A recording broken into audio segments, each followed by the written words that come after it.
3 రోజులుగా జరుపుకునేటటువంటి సంక్రాంతిలో మొట్టమొదటి రోజు భోగి.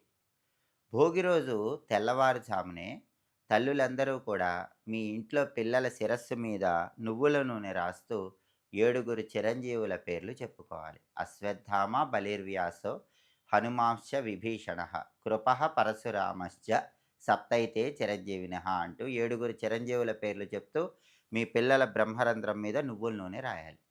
ఆ తర్వాత మీరు కూడా నువ్వుల నూనె బ్రహ్మరంధ్రం మీద రాసుకొని అందరూ ఖచ్చితంగా తలంటు స్నానం చేయాలి. భోగి రోజు తెల్లవారుజామున తలంటు స్నానం చేస్తే భోగి పీడ, భోగి చీడ అనేది తొలగిపోతుంది. అలాగే స్నానం చేసిన తర్వాత అందరూ కూడా ఇంట్లో కొత్త బియ్యం, పెసరపప్పు కలిపి తయారు చేయబడిన పులగాన్ని శ్రీ మహావిష్ణువుకు నైవేద్యంగా సమర్పించాలి. అలా సమర్పిస్తే సంవత్సరం మొత్తం విష్ణుమూర్తి సంపూర్ణమైన అనుగ్రహం కలుగుతుంది. అయితే స్నానం